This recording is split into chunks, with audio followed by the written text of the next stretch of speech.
let's get into this last article. This is going to be the, well, not article, but tweet. This is going to be the last story for today, probably. I know we've been going for about 2 hours now, haven't we? How long have we been going? Hour and 48.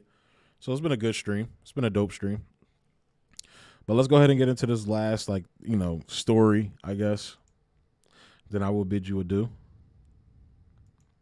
So this is Alex Rubenstein. I'm sorry if I'm pronouncing his name wrong. He co-wrote the article with Max Blumenthal that dropped about the Ukrainian Nazis and how much power they have in the government on Gray Zone. I'd recommend going to check it out. I'm going to be covering it on Monday. I think you're going to see a more organized show, like how I usually do, like how I was doing like the show before I started streaming. Like you're going to see me like doing like clips, shit like that. I'm gonna have clipped out articles and everything like that. So I'm trying to make it more organized. It's just been hectic. I've had a lot of things going on off camera, you know, in my personal life and everything as well. So that's why the show maybe seems kind of chaotic and not as structured as it usually is. But I want to work on that, get the stream more structured for y'all on Monday. So it won't be as chaotic, you know, as it has been. If it is chaotic, let me know if y'all don't think it's chaotic. Y'all actually like it. I don't know. But it's going to be more structured for me, that because I like having shit, you know, I don't have to click all over the place to see where I put stuff and have it organized and everything. So we're going to work on doing that and on Monday. But let's get into this. So it says a 65, let me make sure desktop audio is on. Desktop audio is on. Had to check that. So a 65-year-old substitute teacher and journalist has been suspended from teaching in Arlington, Virginia, for giving his students a balanced perspective on the Russia-Ukraine conflict. Mainstream media says he spread Russian propaganda. So much for freedom of speech. Let's get into this. Push Russian propaganda on students. The incident is raising a lot of questions in the community. Fox 5's Maureen Ume is live outside. So let's run that back. In the schools, they're suspending a substitute teacher for trying to push Russian propaganda on students. The incident is raising a lot of questions in the community. Let's see what this Russian propaganda is. Fox 5's Maureen Ume is live outside Swanson Middle School, where this happened with the story. Maureen, good morning. Still a lot to clear up here, huh? All right. Yeah. Good morning to both of you. I just spoke to the substitute teacher, John Stanton, who's offered a little more clarity about what happened here. He says this was on Friday during a world. So you see how they're smearing him. They're calling him a Russian propagandist. They even have it in like the headline here: substitute teacher suspended for pushing Russian propaganda. I would like to hear what this is. Studies class world language. I wouldn't be surprised if they don't tell you what he said, but I think they're about to. Which is class Spanish. He says he went off script for about 10 minutes to talk to the students about what was happening between Russia and Ukraine, and said that he talked about how he can understand Russia's point of view when it came to attacking Ukraine based on their world perception and their geographics, so to speak. Well, Stanton tells me that so their world perspective, given that a lot of them are fucking Nazis, and probably too, given the fact that NATO is putting weapons on their fucking border. So those are probably the two things he said. I wonder if they're going to tell you what he specifically said. He was told that a student recorded him, and then that student showed the recording to their parents, who went to school officials, and without anyone talking to him, he says he received a letter yesterday that he had been suspended. Stanton says he is not pro-Russian. He says he was trying to offer an alternative viewpoint. So you see this shit? This is red baiting bullshit. Dog, this is the effect of Russiagate.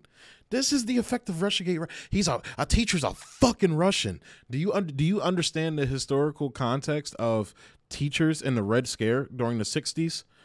It wasn't just a bunch of Hollywood actors that were getting black. It was teachers. It was union leaders. It was working class people. And we're going back to that now. Again, we have been. And everybody's cheering it on. You see, this is Fox. You know, and I know all the different Fox channels aren't like the main Fox News, but this is coming from Fox. What was happening in Russia and Ukraine. He says he's lived in Russia and is a journalist who's always observing and asking questions. Now, Stanton says he did encourage. So he's a Russian. He's a Russian propagandist for basically doing what he did as a journalist and being skeptical and offering a different perspective. His students to seek information sources from both the West and East before forming opinions. And now he did respond to the letter received from Arlington school officials, writing in part this. He says, more was expected of young people long ago, sheltering them and feeding them. Exactly. You see how this is being framed as propaganda More was expected of young people long ago. Sheltering them and feeding them one-sided information is a grave mistake with long-term consequences because it turns them into little. And that, look, I'm a person that went through the education system. You know, I feel I was propagandized after learning a lot of the things about history, learning about it was the Soviet Union that won World War II. Learning about the true nature of the Cuban Missile Crisis. So I remember in high school, they taught us about the Bay of Pigs, and then they taught us about the Cuban Missile Crisis, but they taught it as if those two things weren't connected. That's what I remember in school. They didn't tell us that the reason why Cuba requested missiles was because the United States invaded. Now, look, as a dumb kid, I didn't put two and two together, but that should be a context your teacher gives you. Oh, well, you know, we kind of invaded Cuba, so they're kind of justified for wanting missiles. And then at the same time, we were setting up missiles in Turkey that threatened the Soviet Union. So they retaliated and said, "Fuck it." And now we got information, you know. They don't teach you this shit in school, basically, is what I'm saying. They teach you a one-sided, lopsided base. It's basically in school, they teach you fuck communism and socialism and fuck the East. That's literally what they teach you. And they also teach you that the rest of the world is impoverished. Like they taught us, that even in my Black history class, we didn't get to a lot of like ancient African history. But so I wouldn't say that, you know, my African history teacher taught me that. But you know, we never got to it, so it was never clarified. But they teach us that we were living in huts and shit in Africa. Like, nigga, we were building some of the monuments you motherfuckers can't rebuild to this day and don't understand how they were built to this day. Y'all chalking up the fucking aliens and shit. I'm not saying it's all false, my nigga. Some of this shit. Look, I'm a wholehearted believer in aliens. I believe in the ancient astronaut theory.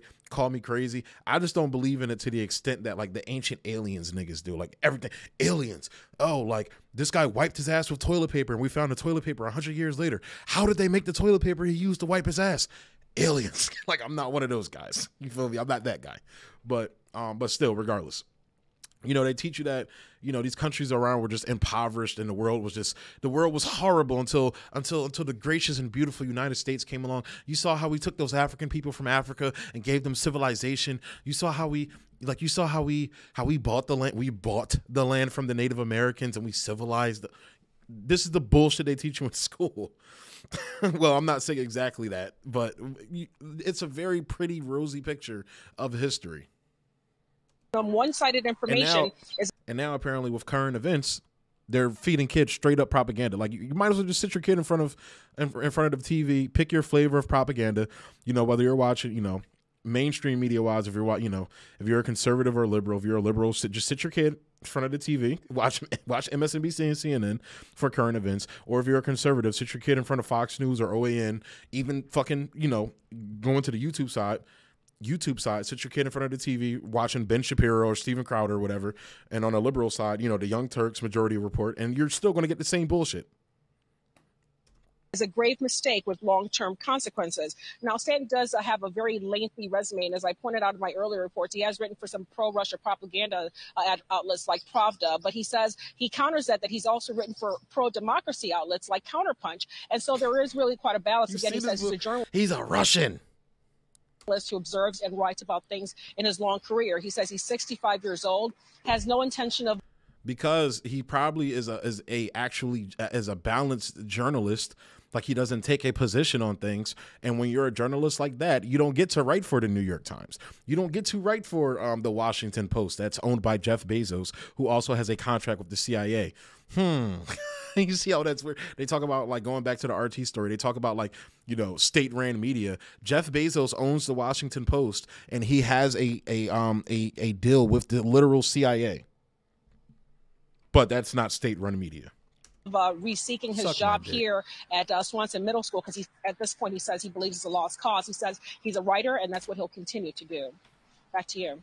All right, Maureen, thanks very much. It's too. So you see that garbage, right? That's amazing. That's amazing. Go.